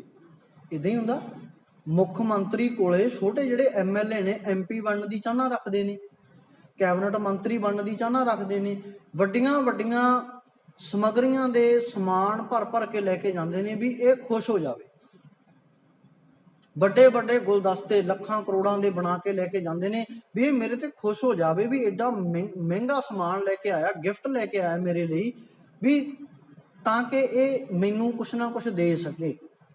ਛੋਟੇ ਤੋਂ ਛੋਟਾ ਵਰਕਰ ਵੀ ਅਹੁਦੇਦਾਰੀ ਦੇ ਲਾਲਚ ਵਿੱਚ ਵੱਡੀਆਂ ਵੱਡੀਆਂ ਭਟਾਵਾਂ ਆਪਣੇ ਆਕਾਵਾਂ ਨੂੰ ਦਿੰਦਾ ਹੈ। ਇਦਾਂ ਹੀ ਸਾਡੇ ਅੰਦਰ ਖਿਆਲ ਹੈ ਵੀ ਸ਼ਾਇਦ ਸਾਡੀਆਂ ਭਟਾਵਾਂ ਰੱਖੀਆਂ ਹੋਈਆਂ ਸਤਿਗੁਰੂ ਸਾਡੇ ਉੱਤੇ ਖੁਸ਼ ਹੋ ਜਾਵੇਗਾ। ਪਰ ਧੰਨ ਗੁਰੂ ਨਾਨਕ ਸਾਹਿਬ ਸੱਚੇ ਪਾਤਸ਼ਾਹ ਜੀ ਬਖਸ਼ਿਸ਼ ਕਰਦੇ ਨੇ। ਸਤਿਗੁਰੂ ਕਹਿੰਦੇ, हे ਸੱਚੇ ਮਾਲਕ ਪਰਮਾਤਮਾ ਜੀ, ਇਹਦੇ ਵਿੱਚ ਕੋਈ ਸ਼ੱਕ ਨਹੀਂ ਵੀ ਤੂੰ ਸੱਚਾ ਹੈ, ਤੂੰ ਹੈ ਹੀ ਸੱਚਾ। ਸਾਚਾ ਸਾਹਿਬ ਸਾਚ ਨਾਏ, हे ਸੱਚੇ ਮਾਲਕ ਜੀ ਤੂੰ ਸੱਚਾ ਹੈ, ਤੇਰਾ ਨਾਮ ਵੀ ਸੱਚਾ ਹੈ। ਪਾਵਨ ਬਾਣੀ ਜਪਜੀ ਸਾਹਿਬ ਜੀ ਦੀ ਚੌਥੀ ਪੌੜੀ ਹੈ। ਕਹਿੰਦੇ ਕੀ ਭਾਖਿਆ ਭਾਉ ਅਪਾਰ, ਤੇਰੀ ਜਿਹੜੀ ਭਾਖਿਆ ਹੈ ਉਹ ਬੜੀ ਪਿਆਰ ਤੇ ਭਾਵਨਾ ਵਾਲੀ ਹੈ। ਅਪਾਰ ਉਹ ਬੜੀ ਬੇਅੰਤ ਹੈ ਜਿਸ ਦਾ ਪਾਰ ਨਹੀਂ ਪਾਇਆ ਜਾ ਸਕਦਾ। ਆਖੈ ਮੰਗੈ ਦੇਹ ਦੇਹ ਦਾਤ ਕਰੇ ਦਾਤਾਰ, हे ਮੇਰੇ ਮਾਲਕ ਜੀ ਆਖ ਕੇ ਮੰਗਦੇ ਨੇ ਤੇ ਤੂੰ ਦਿੰਦਾ ਹੈ। ਦੇਹ ਦੇਹ ਦਾਤ ਕਰੇ ਦਾਤਾਰ, ਤੂੰ ਦਾਤਾ ਜੀ ਦਾਤਾਂ ਦੇ ਦੇ ਕੇ ਉਹਨਾਂ ਨੂੰ ਨਵਾਜਦਾ ਹੈ। ਸਾਨੂੰ ਸਵਾਸ ਦੇ ਰਿਹਾ, ਨਵਾਜ ਰਿਹਾ ਪਾਤਸ਼ਾਹ। ਸਾਡੇ ਹੋਰ ਸੁੱਖ ਸਹੂਲਤਾਂ ਘਰ ਦੇ ਵਿੱਚ ਆ ਰਹੀਆਂ, ਉਹ ਸਾਨੂੰ ਮਾਲਕ ਹੀ ਨਵਾਜ ਰਿਹਾ, ਕਿਉਂਕਿ ਅਸੀਂ ਉਹਦੇ ਹੁਕਮ ਦੇ ਵਿੱਚ ਚੱਲਾਂਗੇ ਨਾ ਜਦੋਂ, ਤਾਂ ਉਹ ਨਵਾਜੇਗਾ ਹੀ। ਕਹਿੰਦੇ ਫਿਰ ਕੀ ਹੋਇਆ, ਫਿਰ ਕੇ ਅੱਗੇ ਰੱਖੀ ਹੈ ਜਿੱਤ ਦਿਸੈ ਦਰਬਾਰ। ਹੁਣ ਫਿਰ ਵੀ ਮਨੁੱਖੇ ਚਾਹਨਾ ਰੱਖਦਾ ਵੀ हे ਮੇਰੇ ਮਾਲਕ ਜੀ, ਮੈਂ ਤੇਰੇ ਅੱਗੇ ਕਿਹੜੀ ਵਸਤੂ ਪਦਾਰਥ ਰੱਖਾਂ ਜਿਸ ਨੂੰ ਤੂੰ ਵੇਖ ਕੇ ਖੁਸ਼ ਹੋ ਜਾਵੇਂ ਤੇ ਮੈਂ ਤੇਰੇ ਦਰਬਾਰ ਦੇ ਵਿੱਚ ਸੋਹਣਾ ਲੱਗਾ। ਮੈਂ ਕੀ ਕਰਾਂ? ਫਿਰ ਕਿ ਅੱਗੇ ਰੱਖੀ ਹੈ, ਮੈਂ ਕੀ ਤੇਰੇ ਅੱਗੇ ਭੇਟਾ ਕਰਾਂ ਜਿਸ ਦੇ ਨਾਲ ਮੈਂ ਤੇਰੇ ਦਰਬਾਰ ਵਿੱਚ ਸੋਹਣਾ ਲੱਗਾ। ਧੰਨ ਗੁਰੂ ਕਲਗੀਧਰ ਪਾਤਸ਼ਾਹ ਜੀ ਦਾ ਨਾ ਦਰਬਾਰ ਲੱਗਿਆ ਹੋਇਆ। ਇੱਕ ਨੌਜਵਾਨ ਸਿੰਘ ਹੈ, ਬਹੁਤ ਸੋਹਣਾ ਮਹਾਂਦਰਾ, ਸੋਹਣਾ ਦਾੜਾ ਪ੍ਰਕਾਸ਼ ਹੈ, ਬਿਲਕੁਲ ਨਾ ਸਤਿਗੁਰੂ ਦੇ ਸਨਮੁਖ ਬਹਿੰਦਾ ਹੈ ਹਰ ਰੋਜ਼ ਆ ਕੇ। ਦਰਬਾਰ ਲੱਗਿਆ, ਸਤਿਗੁਰੂ ਬੈਠੇ ਨੇ, ਸਾਰੀ ਸੰਗਤ ਬੈਠੀ ਹੈ। ਸਾਰੀ ਸੰਗਤ ਦੇ ਵਿੱਚੋਂ ਨਾ ਉਹ ਸਾਹਮਣੇ ਆ ਕੇ ਬੈਠਦਾ। ਸਤਿਗੁਰੂ ਉਹਦੇ ਵੱਲ ਰੋਜ਼ ਵੇਖ ਕੇ ਮੁਸਕਰਾਉਂਦੇ ਨੇ, ਉਹਦੇ ਵੱਲ ਵੇਖਦੇ ਨੇ, ਉਹਨੂੰ ਤੱਕਦੇ ਨੇ। ਉਹਨੂੰ ਮਨ ਦੇ ਵਿੱਚ ਹੁੰਦਾ ਨਾ ਮੈਨੂੰ ਸਤਿਗੁਰੂ ਵੇਖ ਰਿਹਾ। ਜਦੋਂ ਆਪਣਾ ਕੋਈ ਹੋਵੇ ਨਾ, ਪਿਆਰ ਦੀ ਨਜ਼ਰ ਨਾਲ ਵੇਖੇ ਨਾ, ਤਾਂ ਸਾਨੂੰ ਚਾਅ ਚੜ੍ਹਦਾ ਵੀ ਹਾਂ ਸਾਨੂੰ ਇਹਨਾਂ ਨੇ ਵੇਖਿਆ ਹੈ। ਇੱਕ ਕਲਾਸ ਦੇ ਵਿੱਚ ਟੀਚਰ ਅੱਗੇ ਬੈਠੇ ਬੱਚੇ ਨੂੰ ਵੇਖੇ, ਉਹਨੂੰ ਸ਼ਾਬਾਸ਼ ਵੀ ਦੇਵੇ ਵੀ ਵਾਹ ਤੂੰ ਰੋਜ਼ ਹਾਜ਼ਰ ਰਹਿਣਾ, ਸ਼ਾਬਾਸ਼, ਕਲਾਸ ਦੇ ਵਿੱਚੋਂ ਤੂੰ ਹਾਜ਼ਰੀ ਮਿਸ ਨਹੀਂ ਕਰਦਾ ਕਦੇ, ਤੂੰ ਰੋਜ਼ ਹਾਜ਼ਰ ਹੁੰਨਾ, ਸ਼ਾਬਾਸ਼, ਕੰਮ ਵੀ ਪੂਰਾ ਕਰਦਾ, ਸ਼ਾਬਾਸ਼। ਉਹ ਬੱਚਾ ਬੜਾ ਖੁਸ਼ ਹੁੰਦਾ। ਉਹ ਚਾਵਾਂ ਦੇ ਨਾਲ ਨਾ ਹਰ ਰੋਜ਼ ਕੁਛ ਨਾ ਕੁਛ ਇਦਾਂ ਦਾ ਕਰਦਾ ਵੀ ਮੈਂ ਟੀਚਰ ਨੂੰ ਖੁਸ਼ ਕਰ ਸਕਾਂ। ਸਾਹਮਣੇ ਹੀ ਬਹਿੰਦਾ ਬਿਲਕੁਲ ਵੀ ਮੇਰੇ ਤੇ ਨਜ਼ਰ ਰਵੇ। ਹੁਣ ਉਹ ਵੀ ਇਦਾਂ ਹੀ ਧੰਨ ਗੁਰੂ ਕਲਗੀਧਰ ਪਾਤਸ਼ਾਹ ਜੀ ਦੇ ਦਰਬਾਰ ਦੇ ਵਿੱਚ ਨਿੱਤ ਸਾਹਮਣੇ ਬਹਿੰਦਾ, ਨਿੱਤ। ਇੱਕ ਦਿਨ ਕੀ ਹੋਇਆ, ਇਤਿਹਾਸ ਕਹਿੰਦਾ ਵੀ ਉਹ ਜਦੋਂ ਘਰੋਂ ਤਿਆਰ ਹੋ ਕੇ ਨਾ ਤੁਰਨ ਲੱਗਿਆ, ਉਹਨੇ ਸੋਹਣੀ ਦਸਤਾਰ ਸਜਾ ਲਈ ਵੀ ਅੱਜ ਮੈਂ ਸਾਰਿਆਂ ਦੇ ਵਿੱਚੋਂ ਵੱਧ ਸੋਹਣਾ ਲੱਗਣਾ ਚਾਹੀਦਾ ਵੀ ਤਾਂ ਕਿ ਸਤਿਗੁਰੂ ਅੱਜ ਮੈਨੂੰ ਗਲਵੱਕੜੀ ਵਿੱਚ ਲੈ ਲੈਣ। ਅੱਜ ਸਤਿਗੁਰੂ ਸੱਚੇ ਪਾਤਸ਼ਾਹ ਜੀ ਮੈਨੂੰ ਆਪਣੀ ਛਾਤੀ ਦੇ ਨਾਲ ਲਾ ਕੇ ਪਿਆਰ ਕਰਨ ਵੀ ਵਾਹ ਇੰਨਾ ਸੋਹਣਾ ਸਿੱਖ, ਇੰਨਾ ਸੋਹਣਾ ਮਹਾਂਦਰਾ, ਇੰਨਾ ਸੋਹਣਾ ਦਾੜਾ। ਤੇ ਜਦੋਂ ਇਦਾਂ ਸੋਚ ਰਿਹਾ ਨਾ, ਸ਼ੀਸ਼ੇ ਮੂਹਰੇ ਖੜਾ, ਦਸਤਾਰ ਬੰਨ੍ਹ ਲਈ, ਸੋਹਣੀ ਵਸਤਰ ਪਾ ਲਏ, ਸ੍ਰੀ ਸਾਹਿਬ ਵੀ ਉੱਤੋਂ ਦੀ ਪਾ ਲਈ, ਤੇ ਜਦੋਂ ਆਪਣੇ ਦਾੜੇ ਨੂੰ ਕੰਘੇ ਨਾਲ ਵਾਹੁਣ ਲੱਗਿਆ ਨਾ, ਕੰਘਾ ਕਰਨ ਲੱਗਿਆ ਦਾੜੇ ਦਾ, ਤੇ ਜਦੋਂ ਕੰਘਾ ਮਾਰਿਆ ਨਾ, ਇੱਕ ਚਿੱਟਾ ਵਾਲ ਆਪਣੀ ਦਾੜੀ ਦੇ ਵਿੱਚ ਉਸਨੂੰ ਦਿਸਿਆ। ਇੱਕ ਚਿੱਟਾ ਵਾਲ, ਸਫੈਦ ਵਾਲ ਆਪਣੀ ਦਾੜੀ ਦੇ ਵਿੱਚ ਉਹਨੂੰ ਨਜ਼ਰ ਆਇਆ। ਉਹਨੇ ਸੋਚਿਆ, ਕਿਉਂਕਿ ਮਨ ਨਾ ਜਿਹੜਾ ਭਟਕਦਾ ਨਾ, ਛੋਟੀ ਤੋਂ ਛੋਟੀ ਚੀਜ਼ ਉੱਤੇ ਵੀ ਭਟਕ ਜਾਂਦਾ। ਕੋਈ ਵੱਡੀ ਚੀਜ਼ ਤੇ ਨਹੀਂ ਵੀ ਕੋਈ ਜਹਾਜ਼ ਹੀ ਖਰੀਦਣਾ ਸ਼ਾਇਦ ਉਹਤੇ ਹੀ ਮਨ ਭਟਕੇਗਾ, ਨਹੀਂ, ਕਿਣਕੇ ਤੋਂ ਕਿਣਕੇ ਤੇ ਵੀ ਜਿਹੜਾ ਮਨ ਹੈ ਨਾ ਉਹ ਡੋਲ ਜਾਂਦਾ। ਇਸੇ ਸਤਿਗੁਰੂ ਪਾਤਸ਼ਾਹ ਜੀ ਨੇ ਬਾਣੀ ਵਿੱਚ ਉਹਨਾਂ ਦੀ ਮਹਾਨਤਾ ਲਿਖੀ ਹੈ। ਕਹਿੰਦੇ ਕਿਹੜਾ ਸਤਿਗੁਰੂ ਸੱਚੇ ਪਾਤਸ਼ਾਹ ਦੀ ਨਜ਼ਰ ਦੇ ਵਿੱਚ ਸਫਲਾ ਏ? ਕਹਿੰਦੇ ਜੋ ਨਰ ਦੁੱਖ ਮੈਂ ਦੁੱਖ ਨਹੀਂ ਮਾਨੈ, ਸੁਖ ਸਨੇਹ ਅਰ ਭੈ ਨਹੀਂ ਜਾ ਕੇ ਕੰਚਨ ਮਾਟੀ ਮਾਨੈ। ਜਿਹੜਾ ਸਿਉਣੇ ਨੂੰ ਵੀ ਮਿੱਟੀ ਮੰਨ ਕੇ ਛੱਡ ਦਿੰਦਾ, ਇੱਥੇ ਉਹਦੀ ਮਹਾਨਤਾ। ਕਿਉਂਕਿ ਕਿਣਕਾ ਕੀ ਹੈ? ਕਿਣਕਾ ਸੋਨੇ ਦਾ ਵੀ ਹੋ ਸਕਦਾ। ਉਸ ਨੂੰ ਮਿੱਟੀ ਮੰਨਣਾ ਕਿਤੇ ਸੌਖੀ ਖੇਡ? ਸਾਡੇ ਸਾਹਮਣੇ ਆ ਜਾਵੇ ਸਿਉਣਾ, ਅਸੀਂ ਤਾਂ ਨਹੀਂ ਮੰਨਾਂਗੇ, ਅਸੀਂ ਤਾਂ ਨਾਲ ਦੀ ਨਾਲ ਚੁੱਕ ਲਵਾਂਗੇ। ਹੋਵੇ ਚਾਹੇ ਪਿੱਤਲੀ, ਉਸ ਨੂੰ ਵੀ ਚੁੱਕ ਕੇ ਨਾ ਸੁਨਿਆਰੇ ਕੋਲੇ ਦੇਖਣਾ ਵੀ ਘਸਾ ਕੇ ਵੇਖ ਵੀ ਸਿਉਣਾ ਹੀ ਆ, ਵੀ ਸ਼ਾਇਦ ਫਿਰ ਤਾਂ ਲਾਟਰੀ ਲੱਗ ਗਈ, 10-15 ਹਜ਼ਾਰ ਰੁਪਇਆ ਬਣ ਜੂਗਾ ਜੇ ਤੋਲੇ ਦੀ ਹੋਈ ਤਾਂ। ਇਦਾਂ ਹੀ ਹੁੰਦਾ ਨਾ। ਹੋਇਆ ਕਿ ਉਹਨੇ ਉਹ ਇੱਕ ਚਿੱਟਾ ਬਾਲ ਨਾ ਮਨ ਦੇ ਵਿੱਚ ਆ ਗਿਆ ਵੀ ਇਹ ਚਿੱਟਾ ਬਾਲ ਮੇਰੇ ਸੋਹਣੇ ਦਾੜੇ ਨੂੰ ਨਾ, ਸ਼ਿੰਗਾਰ ਨੂੰ ਵਿਗਾੜ ਰਿਹਾ ਹੈ। ਚਿੱਟਾ ਬਾਲ ਮੇਰੇ ਸੋਹਣੇ ਦਾੜੇ ਨੂੰ ਵਿਗਾੜ ਰਿਹਾ, ਕਿਉਂਕਿ ਸ਼ਾਹ ਕਾਲਾ ਦਾੜਾ, ਚੜ੍ਹਦੀ ਜਵਾਨੀ ਹੈ। ਉਹਨੇ ਉਹ ਬਾਲ ਨੂੰ ਪੱਟ ਦਿੱਤਾ, ਨਾਲੋਂ ਤੋੜ ਦਿੱਤਾ, ਵੱਖਰਾ ਕਰ ਦਿੱਤਾ। ਕੰਘਾ ਮਾਰਿਆ, ਤੇਲ ਲਾਇਆ, ਵਧੀਆ ਦਾੜਾ ਚਮਕ ਗਿਆ ਵੀ ਅੱਜ ਤਾਂ ਸਤਿਗੁਰੂ ਮੇਰੇ ਉੱਤੇ ਹੋਰ ਵੀ ਖੁਸ਼ ਹੋਣਗੇ ਵੀ ਮੈਂ ਬਹੁਤ ਸੋਹਣਾ ਲੱਗਾਂਗਾ। ਅੱਜ ਫੇਰ ਜਾ ਕੇ ਸਾਹਮਣੇ ਬਹਿ ਗਿਆ। ਜਦੋਂ ਸਾਹਮਣੇ ਬੈਠਾ, ਸਤਿਗੁਰੂ ਨੇ ਵੇਖਿਆ ਵੀ ਆ ਗਿਆ। ਸਤਿਗੁਰੂ ਦੀ ਨਜ਼ਰ ਪਈ, ਸਤਿਗੁਰੂ ਨੇ ਨਜ਼ਰ ਹਟਾ ਲਈ। ਸਾਰਾ ਦੀਵਾਨ ਸਮਾਪਤ ਹੋ ਗਿਆ, ਕੀਰਤਨ ਹੋ ਗਿਆ, ਕਥਾ ਹੋ ਗਈ, ਅਰਦਾਸ ਹੋ ਗਈ, ਸਾਰਾ ਕੁਝ ਹੋ ਗਿਆ, ਪ੍ਰਸ਼ਾਦ ਵਰਤ ਗਿਆ, ਸੰਗਤ ਉੱਠ ਕੇ ਚਲੀ ਗਈ, ਉਹ ਵੀ ਚਲਿਆ ਗਿਆ। ਵੀ ਚਲੋ ਸਤਿਗੁਰੂ ਦਾ ਅੱਜ ਨਹੀਂ ਧਿਆਨ ਗਿਆ ਹੋਣਾ, ਉਹਨੇ ਮਨ ਵਿੱਚ। ਦੂਸਰੇ ਦਿਨ ਫੇਰ ਚਲਿਆ ਗਿਆ, ਦੂਸਰੇ ਦਿਨ ਫੇਰ ਸਤਿਗੁਰੂ ਨੇ ਵੇਖਿਆ, ਤੀਸਰਾ ਦਿਨ ਆ ਗਿਆ, ਹੁਣ ਰਿਹਾ ਨਹੀਂ ਗਿਆ। ਇੱਕ ਦਿਨ ਲੰਘਿਆ, 2 ਦਿਨ ਲੰਘੇ, ਤੀਜੇ ਦਿਨ ਨਾ ਰਿਹਾ ਨਹੀਂ ਗਿਆ। ਸਤਿਗੁਰੂ ਤੁਸੀਂ ਮੇਰੇ ਵੱਲ ਵੇਖਦੇ ਕਿਉਂ ਨਹੀਂ? ਕੋਈ ਭੁੱਲ ਹੋ ਗਈ, ਕੋਈ ਗੁਨਾਹ ਹੋ ਗਿਆ? ਪਾਤਸ਼ਾਹ ਜੀ ਨੇ ਫੇਰ ਨਾ ਬੋਲੇ, ਨਾ ਵੇਖਿਆ। ਆਖਰ ਚਰਨਾਂ ਉੱਤੇ ਡਿੱਗ ਪਿਆ, ਕਹਿੰਦਾ ਪਾਤਸ਼ਾਹ ਜੇ ਕੋਈ ਮੇਰੀ ਭੁੱਲ ਹੈ ਮੈਨੂੰ ਬਖਸ਼ ਲਓ, ਪਰ ਮੈਥੋਂ ਨਜ਼ਰਾਂ ਨਾ ਫਿਰੋ। ਮੈਨੂੰ ਬਹੁਤ ਇਦਾਂ ਦਾ ਮਹਿਸੂਸ ਹੁੰਦਾ ਵੀ ਮੇਰੀ ਜਾਨ ਨਿਕਲ ਰਹੀ ਹੈ, ਮੈਥੋਂ ਸਹਿਆ ਨਹੀਂ ਜਾਂਦਾ। ਤੁਹਾਡੀ ਕੰਡ ਫੇਰ ਲੈਣੀ ਨਾ ਮੈਥੋਂ ਸਹਿਆ ਨਹੀਂ ਜਾਂਦਾ। ਬਾਣੀ ਵਿੱਚ ਵੀ ਭਗਤ ਕਬੀਰ ਪਾਤਸ਼ਾਹ ਜੀ ਨੇ ਬਖਸ਼ਿਆ। ਸਤਿਗੁਰੂ ਕਹਿੰਦੇ ਮੇਰੇ ਸਰੀਰ ਉੱਤੇ ਆਰਾ ਚੱਲ ਜਾਣਾ ਪ੍ਰਮਾਣ ਹੈ, ਵੱਢਿਆ ਜਾਣਾ ਸਰੀਰ ਪ੍ਰਮਾਣ ਹੈ, ਪਰ ਹੇ ਪ੍ਰਮਾਤਮਾ, ਹੇ ਸਤਿਗੁਰੂ, ਮੇਰੇ ਵੱਲ ਤੂੰ ਪਿੱਠ ਨਾ ਕਰੀ, ਮੇਰੇ ਤੋਂ ਤੂੰ ਕਦੇ ਨਜ਼ਰਾਂ ਨਾ ਫੇਰੀ। ਮੈਂ ਇੰਨਾ ਕੁ ਤੈਨੂੰ ਪਿਆਰ ਕਰਦਾ ਵੀ ਮੇਰੀ ਕਿਸੇ ਗਲਤੀ ਕਰਕੇ ਪਾਤਸ਼ਾਹ ਜੀ ਤੁਸੀਂ ਮੈਥੋਂ ਨਜ਼ਰ ਨਾ ਫੇਰਿਓ। ਕੀ ਕਹਿੰਦੇ ਆ? ਕਹਿੰਦੇ ਕਰਬੱਤ ਭਲਾ ਨਾ ਕਰਬਟ ਤੇਰੀ। ਕਰਬਟ ਕਹਿੰਦੇ ਨੇ ਕੰਡ ਮੋੜ ਲੈਣੀ, ਪਿੱਠ ਕਰ ਦੇਣੀ, ਨਜ਼ਰਾਂ ਚੁਰਾ ਲੈਣੀਆਂ, ਵੇਖਣਾ ਹੀ ਨਹੀਂ। ਬੰਦਾ ਸਾਹਮਣੇ ਆ, ਉਸ ਨੂੰ ਏਦਾਂ ਮਹਿਸੂਸ ਕਰਾਉਣਾ ਵੀ ਤੂੰ ਹੈ ਹੀ ਨਹੀਂ ਮੇਰੇ ਲਈ, ਵੀ ਮੇਰੇ ਲਈ ਤੂੰ ਹੈ ਹੀ ਨਹੀਂ ਇਸ ਦੁਨੀਆ ਤੇ। ਭਗਤ ਜੀ ਕਹਿੰਦੇ ਵੀ ਮੈਨੂੰ ਕਰਵੱਤ ਕਹਿੰਦੇ ਨੇ ਆਰੇ ਨੂੰ, ਕਹਿੰਦੇ ਮੈਨੂੰ ਸਰੀਰ ਤੇ ਆਰਾ ਚੱਲ ਜਾਣਾ ਚੰਗਾ ਏ। ਕਰਵੱਤ ਭਲਾ, ਭਲਾ ਦਾ ਅਰਥ ਹੈ ਚੰਗਾ ਏ, ਨਾ ਕਰਵਟ ਤੇਰੀ, ਸਰੀਰ ਮੇਰਾ ਆਰੇ ਨਾਲ ਵੱਢਿਆ ਜਾਵੇ ਮੈਨੂੰ ਮਨਜ਼ੂਰ ਹੈ, ਪਰ ਤੇਰੀਆਂ ਨਜ਼ਰਾਂ ਫੇਰ ਲੈਣੀਆਂ ਮੈਨੂੰ ਮਨਜ਼ੂਰ ਨਹੀਂ। ਅੱਜ ਉਹ ਸਿੱਖ ਵੀ ਏਦਾਂ ਹੀ ਤਰਲਾ ਕਰ ਰਿਹਾ। ਪਾਤਸ਼ਾਹ ਜੀ ਕਹਿੰਦੇ ਮੈਨੂੰ ਤੇਰਾ ਦਾੜਾ ਬਹੁਤ ਸੋਹਣਾ ਲੱਗਿਆ ਸੀ, ਪਰ ਅੱਜ ਤੂੰ ਮੈਨੂੰ ਸੋਹਣਾ ਨਹੀਂ ਲੱਗਿਆ। 2 ਦਿਨਾਂ ਤੋਂ ਤੂੰ ਵੇਖ ਤੂੰ ਕੀ ਕੀਤਾ। ਕਹਿੰਦਾ ਜੀ ਮੈਂ ਕੀ ਕੀਤਾ? ਮੈਂ ਕੁਛ ਨਹੀਂ ਕੀਤਾ, ਉਵੇਂ ਦਾੜਾ ਮੇਰਾ, ਉਵੇਂ ਪ੍ਰਕਾਸ਼ ਹੈ। ਕਹਿੰਦੇ ਤੇਰੇ ਇੱਕ ਸਫੇਦ ਵਾਲ ਸੀ, ਉਹ ਸਫੇਦ ਵਾਲ ਮੇਰੀ ਨਜ਼ਰ ਦੇ ਵਿੱਚ ਕਹਿੰਦੇ ਏਦਾਂ ਮੰਨ ਲੈ ਅਸਮਾਨ ਦੇ ਵਿੱਚ ਚਮਕਦਾ ਹੋਇਆ ਤਾਰਾ ਸੀ, ਤੂੰ ਤੋੜ ਦਿੱਤਾ। ਤੂੰ ਉਸ ਮਾਲਕ ਪਰਮਾਤਮਾ ਦੀ ਕਿਰਤ ਦੇ ਖਿਲਾਫ ਗਿਆ, ਉਸ ਮਾਲਕ ਪਰਮਾਤਮਾ ਦੀ ਰਚੀ ਗਈ ਰਚਨਾ ਦੇ ਤੂੰ ਖਿਲਾਫ ਗਿਆ। ਰਚੀ ਹੋਈ ਰਚਨਾ ਦੇਖੋ, ਸੱਚੇ ਮਾਲਕ ਪਰਮਾਤਮਾ ਜੀ ਨਹੀਂ, ਸਾਡਾ ਸਰੀਰ ਰਚਿਆ ਨਾ, ਰਚਨਹਾਰ ਉਹੀ ਹੈ ਨਾ, ਸਾਨੂੰ ਉਹੀ ਦੇ ਰਿਹਾ ਨਾ।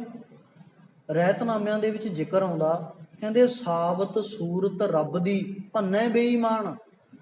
ਕਹਿੰਦੇ ਜਿਹੜਾ ਆਪਣੇ ਜੀਵਨ ਦੇ ਪ੍ਰਤੀ ਬੇਈਮਾਨ ਹੋ ਗਿਆ ਨਾ, ਬੇਈਮਾਨੀ ਆ ਗਈ ਜਿਸ ਦੇ ਅੰਦਰ, ਕਹਿੰਦੇ ਉਹ ਰੱਬ ਦੀ ਬਖਸ਼ੀ ਹੋਈ ਦਾਤ ਨੂੰ ਭੰਨ ਦਿੰਦਾ ਹੈ।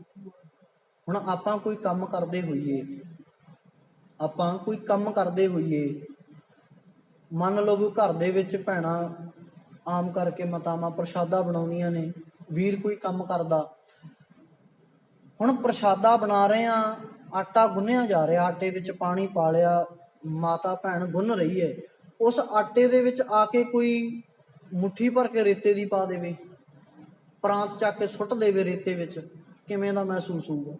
ਗੁੱਸਾ ਆਵੇਗਾ ਨਾ। ਵੀਰ ਕੋਈ ਕੰਮ ਕਰ ਰਿਹਾ, ਉਸ ਦੇ ਕੰਮ ਦੇ ਵਿੱਚ ਕੋਈ ਆ ਕੇ ਵਿਘਨ ਪਾ ਦੇਵੇ, ਕੁਛ ਲਿਖ ਰਿਹਾ ਕਾਪੀ ਦੇ ਉੱਤੇ, ਉਹਦਾ ਆ ਕੇ ਪੈਨ ਫੜ ਲਵੇ, ਵਰਕਾ ਪਾੜ ਦੇਵੇ, ਕਿਵੇਂ ਦਾ ਮਹਿਸੂਸ ਹੋਵੇਗਾ? ਕੋਈ ਕੰਮ ਕਰ ਰਿਹਾ, ਕੋਈ ਦੁਕਾਨ ਦੇ ਉੱਤੇ ਆ, ਉਹਦੀ ਦੁਕਾਨ ਦੇ ਉੱਤੇ ਜਿਹੜੀ ਕੁਰਸੀ ਉੱਤੇ ਬੈਠਾ ਉਹ ਕੰਮ ਕਰ ਰਿਹਾ, ਉਹਦੀ ਉਹ ਕੁਰਸੀ ਚੁੱਕ ਕੇ ਲੈ ਜਾਵੇ, ਕਿਵੇਂ ਦਾ ਮਹਿਸੂਸ ਹੋਵੇਗਾ? ਕੋਈ ਵੀ ਕਿਸੇ ਤਰ੍ਹਾਂ ਦਾ ਵੀ ਕੋਈ ਕੰਮ ਕਰ ਰਿਹਾ, ਅਸੀਂ ਕਿਸੇ ਦੇ ਕੰਮ ਦੇ ਵਿੱਚ ਵਿਘਨ ਪਾ ਦਈਏ, ਕਿਵੇਂ ਦਾ ਮਹਿਸੂਸ ਹੋਵੇਗਾ? ਗੁੱਸਾ ਆਵੇਗਾ ਨਾ।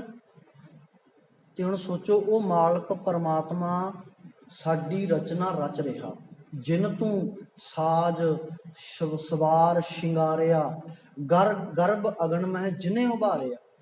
ਜਿਹੜਾ ਮਾਲਕ ਸਾਡੀ ਰਚਨਾ ਰਚ ਰਿਹਾ, ਸਾਨੂੰ ਸਾਜ ਰਿਹਾ ਸੋਹਣੇ ਅੰਗਾਂ ਦੇ ਨਾਲ, ਹੱਥ ਪੈਰ ਨੱਕ ਮੂੰਹ ਕੰਨ ਹਰੇਕ ਚੀਜ਼ ਮਾਲਕ ਪਰਮਾਤਮਾ ਸਾਜ ਰਿਹਾ, ਸ਼ਿੰਗਾਰ ਕਰ ਰਿਹਾ। ਸਾਡਾ ਸ਼ਿੰਗਾਰ ਕਰਦੇ ਆ ਨਾ ਆਪਾਂ ਵੀ, ਪਰ ਪਰਮਾਤਮਾ ਸ਼ਿੰਗਾਰ ਕਰ ਰਿਹਾ। ਹੁਣ ਕੀਤੇ ਜਾ ਰਹੇ ਪਰਮਾਤਮਾ ਦੇ ਸ਼ਿੰਗਾਰ ਨੂੰ ਅਸੀਂ ਤੋੜ ਭੰਨ ਕਰ ਰਹੇ ਹਾਂ, ਵੀ ਸ਼ਾਇਦ ਅਸੀਂ ਸੋਹਣੇ ਨਹੀਂ ਲੱਗਦੇ, ਜ਼ਿਆਦਾ ਸੋਹਣੇ ਬਣਨ ਲਈ ਅਸੀਂ ਉਸ ਮਾਲਕ ਦੀ ਰਚਨਾ ਨੂੰ ਤੋੜ ਰਹੇ ਹਾਂ, ਤੇ ਅਸੀਂ ਵੀ ਕੀ ਆ? ਬੇਈਮਾਨ। ਤੇ ਸਤਿਗੁਰੂ ਦੀ ਖੁਸ਼ੀ ਫਿਰ ਸਾਨੂੰ ਥੋੜੀ ਮਿਲਣੀ। ਇੱਕ ਬਾਲ ਚਿੱਟਾ ਆਇਆ ਦਾੜੀ ਦੇ ਵਿੱਚੋਂ ਕੱਢਣ ਦੇ ਨਾਲ ਸਤਿਗੁਰੂ ਨੇ ਨਜ਼ਰਾਂ ਫੇਰ ਲਈਆਂ, ਤੇ ਅਸੀਂ ਤਾਂ ਮੂੰਹ ਤੇ ਰਹਿਣ ਹੀ ਕੁਛ ਨਹੀਂ ਦਿੱਤਾ। ਦਾੜਾ ਤਾਂ ਫੇਰ ਵੀ ਬਹੁਤ ਵੱਡਾ, ਮਾਫੀ ਚਾਹੂੰਗਾ ਜੇ ਕਿਸੇ ਨੂੰ ਗੁੱਸਾ ਲੱਗੇ। ਸੇਲੀਆਂ ਕਿੰਨੇ ਕੋ ਬਾਲ ਨੇ ਸੇਲੀਆਂ ਦੇ ਉੱਤੇ, ਪਰ ਅਸੀਂ ਕਟਵਾ ਰਹੇ ਹਾਂ ਨਾ। ਕਿੱਧਰ ਨੂੰ ਤੁਰ ਰਹੇ ਹਾਂ ਅਸੀਂ? ਸਮਾਜ ਕੀ ਹੈ ਸਾਡਾ ਸੱਭਿਆਚਾਰ ਕੀ ਹੈ? ਅਸੀਂ ਕਿਸ ਗੁਰੂ ਦੇ ਸਿੱਖ ਹਾਂ? ਜਿਨ੍ਹਾਂ ਨੇ ਆਪਣੇ ਕੇਸਾਂ ਨੂੰ ਕਤਲ ਕਰਵਾਉਣਾ ਮੁਨਾਸਬ ਨਹੀਂ ਸਮਝਿਆ, ਖੋਪੜੀ ਲੁਹਾ ਲੈਣੀ ਪ੍ਰਵਾਨ ਕਰ ਲਈ, ਵੀ ਖੋਪੜੀ ਲਾਹ ਦੇ ਪਰ ਕੇਸ ਨਾ ਕੱਟੀ। ਕਿੰਨਾਂ ਦੇ ਵਾਰਸਾਂ ਸੀ? ਧੰਨ ਗੁਰੂ ਗੋਬਿੰਦ ਸਿੰਘ ਪਾਤਸ਼ਾਹ ਜੀ ਨੇ ਚਮਕੌਰ ਦੀ ਗੜੀ ਦੇ ਵਿੱਚ ਆਪਣੇ ਪੈਰਾਂ ਦੇ ਵਿੱਚੋਂ ਜੁੱਤੀ ਉਤਾਰ ਦਿੱਤੀ। ਦਇਆ ਸਿੰਘ ਪੁੱਛਦਾ, ਪਾਤਸ਼ਾਹ ਜੁੱਤੀ ਕਿਉਂ ਉਤਾਰ ਦਿੱਤੀ? ਪਹਾੜੀ ਰਸਤਾ ਏ, ਜੰਗਲੀ ਰਸਤਾ ਏ, ਕੱਚ ਹੋਊਗਾ, ਕੰਡੇ ਹੋਣਗੇ, ਰੋੜੇ ਹੋਣਗੇ, ਪੱਥਰ ਹੋਣਗੇ ਨੁਕੀਲੇ, ਤੁਹਾਡੇ ਪੈਰਾਂ ਦੇ ਵਿੱਚ ਵੱਜਣਗੇ, ਖੂਨ ਨਿਕਲ ਆਵੇਗਾ, ਜ਼ਖਮ ਹੋ ਜਾਣਗੇ। ਕਹਿੰਦੇ ਦਇਆ ਸਿੰਘ ਕੋਈ ਫਿਕਰ ਨਹੀਂ, ਕੋਈ ਪਰਵਾਹ ਨਹੀਂ। ਪਾਤਸ਼ਾਹ ਜੋੜਾ ਤਾਂ ਪੈਣ ਲਵੋ। ਨਹੀਂ। ਕਹਿੰਦੇ ਕਿਉਂ? ਕਹਿੰਦੇ ਇਸ ਜੰਗ ਦੇ ਵਿੱਚ ਮੇਰੇ ਉਹ ਪਿਆਰੇ ਸਿੱਖ ਸ਼ਹੀਦ ਹੋਏ ਨੇ ਜਿਨ੍ਹਾਂ ਦੀਆਂ ਲਾਸ਼ਾਂ ਉੱਥੇ ਪਈਆਂ ਨੇ। ਲੜਦਿਆਂ ਦੇ ਜੰਗ ਦੇ ਮੈਦਾਨ ਵਿੱਚ ਜੂਝਦਿਆਂ ਦੇ ਉਹਨਾਂ ਦੇ ਦਸਤਾਰੇ ਖੁੱਲ ਗਏ ਹੋਣਗੇ, ਜਦੋਂ ਡਿੱਗੇ ਹੋਣਗੇ ਘੋੜਿਆਂ ਦੇ ਉੱਤੋਂ ਤਾਂ ਉਹਨਾਂ ਦੇ ਕੇਸ ਖੁੱਲ ਕੇ ਧਰਤੀ ਤੇ ਪਏ ਹੋਣਗੇ। ਮੈਂ ਨਹੀਂ ਚਾਹੁੰਦਾ ਕਿ ਮੇਰੇ ਪੈਰ ਦੀ ਜੁੱਤੀ ਵੀ ਉਸ ਕੇਸ ਨੂੰ ਲੱਗੇ। ਅਸੀਂ ਕੀ ਮੁੱਲ ਪਾਇਆ? ਅਸੀਂ ਉਸੇ ਜਿਹੜੇ ਚਮੜੇ ਦੇ ਉੱਤੇ ਨਾਈ ਬੈਠਾ ਉਸ ਤਰ੍ਹਾਂ ਫੇਰਦਾ, ਸਾਫ਼ ਕਰਦਾ, ਅਸੀਂ ਉਸੇ ਲਹਾ ਕੇ ਆ ਜਾਂਦੇ ਹਾਂ। ਕੀ ਅਸੀਂ ਮੁੱਲ ਪਾਇਆ? ਸੋਚਣਾ ਤਾਂ ਪਵੇਗਾ ਨਾ, ਵਿਚਾਰਨਾ ਤਾਂ ਪਵੇਗਾ ਨਾ ਕਿ ਧੰਨ ਗੁਰੂ ਕਲਗੀਧਰ ਪਾਤਸ਼ਾਹ ਜੀ ਨੇ ਆਪਣੇ ਪੁੱਤਾਂ ਦੀਆਂ ਲਾਸ਼ਾਂ ਪ੍ਰਵਾਨ ਕਰ ਲਈਆਂ, ਆਪਣੇ ਪੈਰਾਂ ਵਿੱਚੋਂ ਜੋੜਾ ਨਾ ਪਹਿਨਣਾ ਪ੍ਰਵਾਨ ਕਰ ਲਿਆ, ਪੈਰਾਂ ਦੇ ਵਿੱਚ ਕੰਡੇ ਵੱਜਣੇ ਪ੍ਰਵਾਨ ਕਰ ਲਏ, ਵੀ ਕੋਈ ਪਰਵਾਹ ਨਹੀਂ, ਕੰਡੇ ਵੱਜ ਜਾਣਗੇ, ਕੋਈ ਪਰਵਾਹ ਨਹੀਂ, ਪੈਰ ਪਾੜ ਜਾਣਗੇ, ਜ਼ਖਮੀ ਹੋ ਜਾਣਗੇ, ਲਹੂ ਨਿਕਲ ਆਵੇਗਾ, ਪਰ ਕੋਈ ਪਰਵਾਹ ਨਹੀਂ। ਅੱਖ ਵਿੱਚੋਂ ਅਥਰੂ ਨਹੀਂ ਨਿਕਲਿਆ। ਜਦੋਂ ਰਾਏ ਕੱਲਾ ਰਾਏਕੋਟ ਤੋਂ ਜਾ ਕੇ ਮਿਲਿਆ ਨਾ ਧੰਨ ਗੁਰੂ ਕਲਗੀਧਰ ਪਾਤਸ਼ਾਹ ਜੀ ਨੂੰ, ਤੇ अथरू नहीं अख च। साहब छोटे साहबजादियां ते माता गुजर कौर जी की शहीदी का भी पता लग गया, दस दिता गया भी शहीद हो गए ने। इदा जालमा ने कोह के शहीद किया साहबजादियां नूं, अख चों हंझू नहीं। क्यों? क्योंकि उन्होंने दमदमा साहब की धरती ते पहुंच के माता साहब कौर ने जो पूछा ना कित्थे ने साहबजादे वड्डे, कहते वार दिते, सामने खड़े इदा, कहते कित्थे आ? सारी सिख संगत आ गई, तुहाडे नाल दे सिंह आ गए, घोड़सवार आ गए, हाथी सवार आ गए, तुहाडे नाल दे दया सिंह आ गए, पंज प्यारिਆਂ ਦੇ ਵਿੱਚੋਂ ਸਿੰਘ पहुंच गए ने, पर अजीत सिंह नहीं दिसदा। सतगुरु कहते वारता। चलो कहते जुझार सिंह कित्थे आ? कहते वह भी वारता। फिर दूर तक नज़र मारी माता साहब कौर ने, कहते पातशाह छोटे साहबजादे भी नहीं दिस रहे, माता जी कित्थे ने? कहते वह भी वारते। कहते की तो वारते? इतिहास ने बचन लिखे, कहते इन पुत्रन के, हथ कीता गुरु पातशाह जी ने साडे वाल, साडे बजुर्गों वाल, किदे? कहते इन पुत्रन के सीस परिवार दी सुत चार, चार मूए तो क्या भया जीवत कई हजार। कहते आ हजारां पुत मेरी गोदी का शिंगार ने, अपने चार पुत गोदी विचों कढ़ के आपां नूं बिठाया सी, ते आपां की मुल पाया? आपां की मुल पाया? केसगढ़ साहब आनंदपुर साहब दे विच किला बनाया सतगुरु ने, केसगढ़ साहब अज साडा तख्त है केसगढ़ साहब। केसां दी एडी महानता है कि सतगुरु ने किला बना दिता कि सदा लई सिख पंथ दे अंदर बनिया रवे, लोकां नूं पहचान बनी रवे भी कदे केसां दे उत्ते आच नहीं आउण दित्ती जावेगी। अपना आप प्रवान कुर्बान करना प्रवान है। इस किले दे उत्ते कोई आके हल्ला नहीं कर सकता, इस किले दे उत्ते आके कोई धावा नहीं बोल सकता।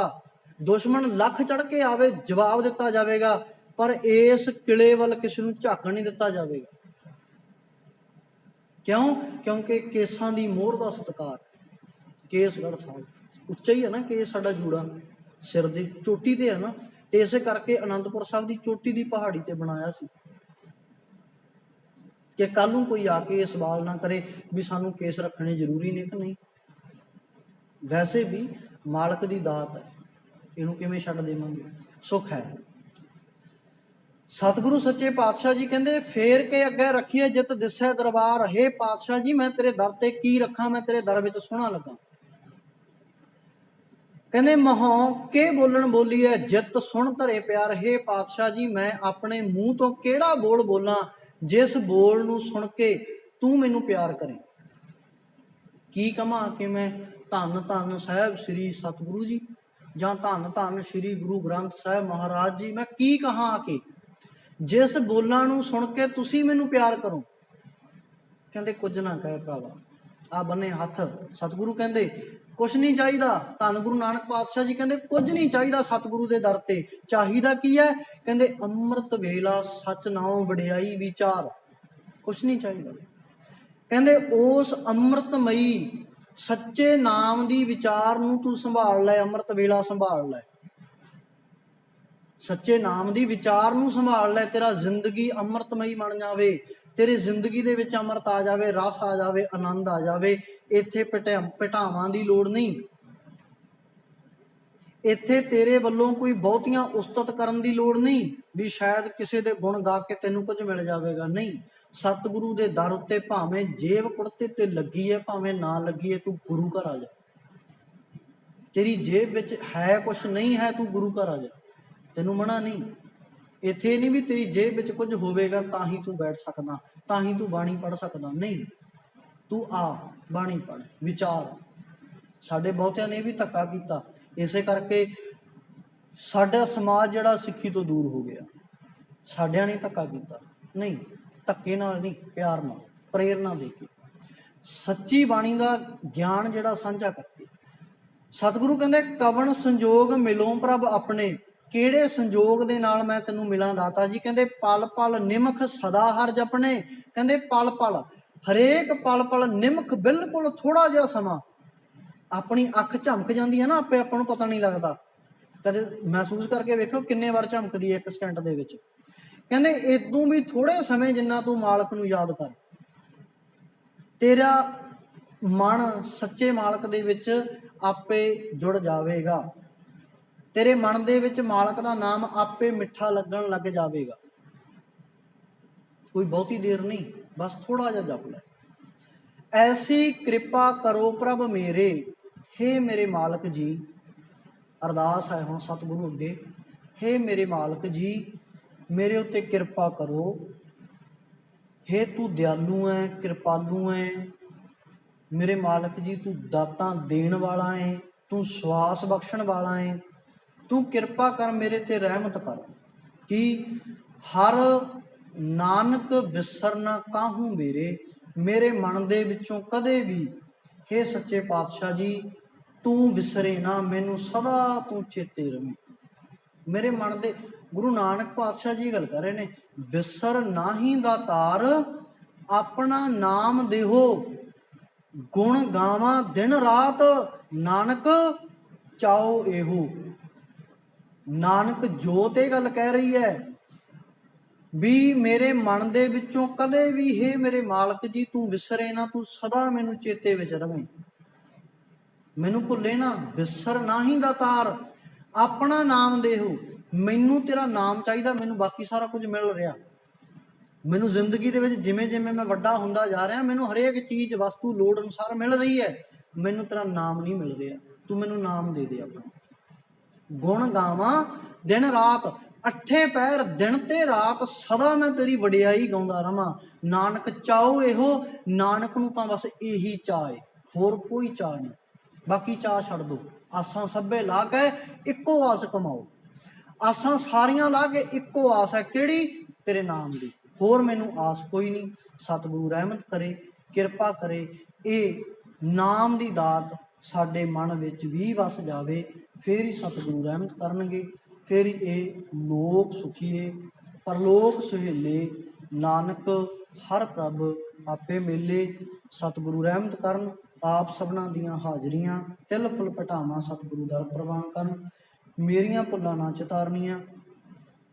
ਲਗਾਤਾਰ ਲੜੀਵਾਰ ਵਿਚਾਰ ਧੰਨ ਸ਼੍ਰੀ ਗੁਰੂ ਗ੍ਰੰਥ ਸਾਹਿਬ ਮਹਾਰਾਜ ਜੀ ਦੀ ਬਾਣੀ ਦੀ ਚੱਲ ਰਹੀ ਹੈ, ਜਿਸ ਦੇ ਵਿੱਚੋਂ ਕੁਝ ਦਿਨ ਮੈਨੂੰ ਵੀ ਸੇਵਾ ਨਿਭਾਉਣ ਦਾ, ਆਪ ਸੰਗਤਾਂ ਦੇ ਦਰਸ਼ਨ ਕਰਨ ਦਾ ਸਮਾਂ ਮਿਲਿਆ ਹੈ। ਸੋ ਸੰਗਤਾਂ ਵੱਧ ਚੜ੍ਹ ਕੇ ਪਹੁੰਚਿਆ ਕਰੋ ਤਾਂ ਕਿ ਬਾਣੀ ਅਨੁਸਾਰ ਅਸੀਂ ਧਾਰਨੀ ਹੋ ਸਕੀਏ, ਜੀਵਨ ਜਿਉ ਸਕੀਏ। ਅਰਦਾਸ ਕਰਿਓ ਕਿ ਇਹ ਸੱਚੇ ਪਾਤਸ਼ਾਹ ਜੀ ਸਾਨੂੰ ਕਹਿਣੀ ਤੇ ਕਰਨੀ ਵਿੱਚ ਪਰਪੱਕਤਾ ਬਖਸ਼ਿਓ, ਨਾਮ ਦੀ ਦਾਤ ਬਖਸ਼ਿਓ, ਫੇਰ ਹੀ ਸਤਿਗੁਰੂ ਕਿਰਪਾ ਕਰਨਗੇ। ਆਓ ਰਲ ਮਿਲ ਕੇ